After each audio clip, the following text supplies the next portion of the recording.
எப்பொழுது பார்த்தாலும் கொள்ளை அடிப்பதுதான் ஒரே குறிக்கோள். திராவிட முன்னேற்ற கழகத்துடைய அரசாங்கம் கொள்ளையடிக்கின்ற அரசாங்கமா மாறிவிட்டது.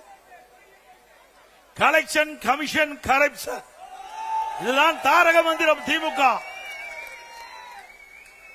இதைத்தான் அவர்கள் 5 ஆண்டு காலம் செய்தார்கள்.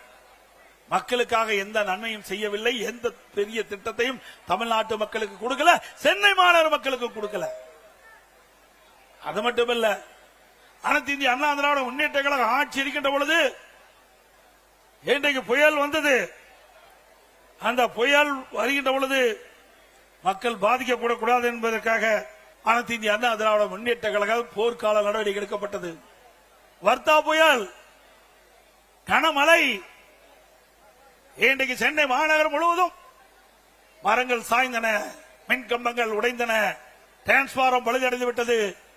அப்படிப்பட்ட சூழ்நிலையிலும் அனைத்து இந்திய அண்ணா திராவிட முன்னேற்ற கழகம் விரைந்து, அனைத்து இந்திய அண்ணா திராவிட முன்னேற்ற கழக அரசு விரைந்து செயல்பட்டு மக்களுக்கு எந்த இடையூறும் இல்லாம ஓரிரு நாட்களிலே அந்த மின் தடைகள் எல்லாம் சரி செய்து மக்களுக்கு இயல்பான நிலைக்கு கொண்டு வந்த அரசாங்கம் அண்ணா திமுக அரசாங்கம்.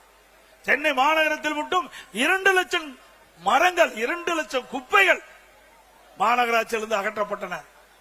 எப்படி மக்களுக்கு பிரச்சனை ஏற்படுகிற போது அந்த பிரச்சனையை தீர்க்கக்கூடிய வல்லமை படைத்த அரசாங்கமா அனைத்து இந்திய அண்ணா திராவிட முன்னேற்ற கழக அரசு விளங்கியது.